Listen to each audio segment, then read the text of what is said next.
I'm Lance Yelvington for CyberCountry. If you've ever heard that the path to success is a long road of fruitful experiences, well, that would definitely be true for Jason Michael Carroll. He tells us more about his career, his new Cracker Barrel CD numbers, and what lies ahead in this CyberCountry Minute. You know, I grew up in a real strict Christian home. My parents didn't allow me to listen to anything but gospel music growing up. So I remember, they kind of cut it off cold turkey for me, though, so it was easier for my brother and sister not to listen to it. I remember walking around the house listening to I Just Died in Your Arms Tonight, or Mama on the Genesis album, things like that. Or see my dad learn how to play George Strait book.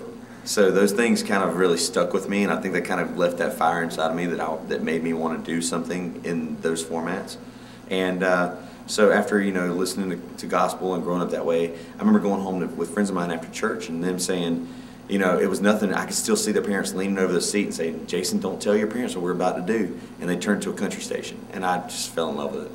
So you've got the Genesis influence, but you've got the country influence as well. But why does that not sound too different from any other country artist? You've got all these people who have that sort of eclectic blend. I think it just, my dad had learned how to play George Strait books. He was teaching himself how to play guitar when I was a kid, when I was stomping around in his old dingo boots. And also he had, I remember one time he just bought a rent-to-own system, a sound system, big tower speakers, and tape deck, and he was so proud of it that he went to the store and bought Genesis' new album. And I'll never forget him sitting us, we lived in a trailer at the time, which that stereo is way too big for that trailer. And I remember him putting that tape in and making us all go sit in the living room directly across from the stereo system, pushing play through side A and side B and sitting there blaring it as loud as it could be. And that's one of those things that I'll never forget, that moment. But, growing up, not being able to listen to it, one song that stuck in my head, I just remember the melody to it. So I just kept humming it to myself as a kid and growing up. And I'll never forget about, I'm guessing 10 years ago, I heard the song for the first time. I said, "That's it." And it was Steve Warner's Some Fools Never Learn. Wow. Yeah. Now, you mentioned something about growing up. Growing up in North Carolina, or growing up in Carolina, excuse me, yeah. That kind of put a big influence in your music, because if you listen to any of the songs on your album right now, you can kind of tell there's that sort of root of authenticity rooted in the South. I appreciate it. I feel that as an artist, my responsibility to my fans is to really give them an idea of who I am through every song we record. I mean, every track that we make, it to me is about giving them an idea of what I do, and so translating that into musical form and making sure that we stay true to it. A story that I don't mind singing a song that other people have recorded, but to me it's not going to be as genuine as if it's something that I've done myself. One thing that I noticed in your bio was you talk about writing songs. Now, for the fantastic songs that are on this current album, how tough was it to choose the right ones to put on this album now? Honestly, it was not difficult at all, because what we did is I kept my fans in mind when we made this record. I know a lot of people say that, but literally I wanted to translate what people love from us live, our live energetic show, try to translate that visual imagery into audio format. And so to take that and try to bring that energetic feeling that we do at our shows to this album was really something I really wanted to pay attention to. Whether that was looking at our sequence on the album, from track 1 all the way through track 12, not counting Whistle Eyes, we put that at the end just because it was a remake. Yeah. But to go in and put every track on there in the format that we would play it as if those were our only 12 songs, and we would play that set list tonight. We wanted to keep that in mind. And also a song like Stray on the record that I've played for going on 6 years now. It was one of my first writing sessions in Nashville, Tennessee, that my previous labels wouldn't let me put on a record for some reason or another. We've been playing it out live to my fans for that long, just because I believed in the song for that long. So when my fans would come up to me on my first record and say, "Hey, you gonna record Stray on this record?" "No."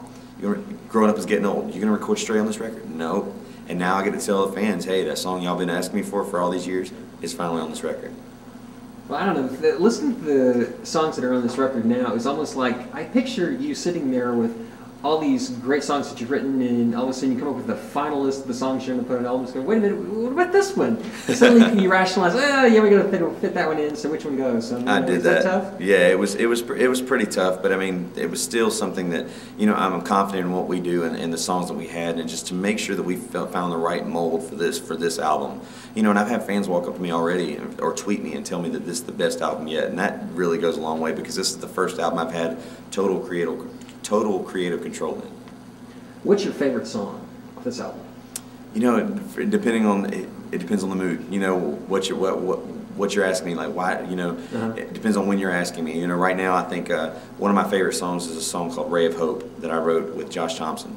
I remember I was feeling, you know, what is it about when we're going through something in our lives that is a tough spot, you know, and while we're going through it, we always feel, everybody feels like no one understands what I'm going through right now. No one knows what I'm going through right now. No one can ever understand where I'm at. And yet, if we took ourselves out of that situation, there's tons of people around us that have been through that and can help us through it. And I really wanted to create that feeling that you're not the only one. And I remember I was feeling in that place, and I got this idea for that song, and I wrote the first verse and started some of the chorus, and I had a writing session with Josh Thompson the next week, and Josh is a good friend of mine, and we had this total intent to write a beer drinking, honky tonkin', you know, raise the roof and burn it down kind of song.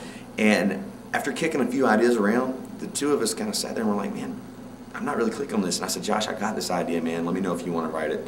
And I played what I had for him. He said, man, I'll finish that with you. He said, but I'm going to feel bad putting my name on it because you've almost got it finished. And I said, dude, if you'll help me finish it, your name's on it. I don't care. And we wrote the song, and to me, it's already been used in a lot of different ways to help people get through some tough times in their lives. And I really am grateful for that. Why should somebody go and see a show of yours or buy or download your songs? You know what? They should come out to our show. We try to do the best job we can to make people kind of forget where they're at. You know, the economy being what it is, things in your life. We want people to come to a show and have a great time. Help give them an escape for a while. And the reason they should go pick up my CD is because it's at Cracker Barrel Old Country Stores, and they should definitely go pick up a biscuit in my CD. There's always good food there, and hopefully they'll like music as well. I am Jason Michael Carroll. Please come out and see us at Cracker Barrel, Old Country Stores, buy the record, and then come see us on the road. We'll be glad to come see you. Check out my website, www.jasonmichaelcarroll.com, and check us out at twitter.com/@JMCOfficial. You can check us out on iTunes. The new single Numbers is up there now, and we're working on the Numbers, the Cracker Barrel iTunes store.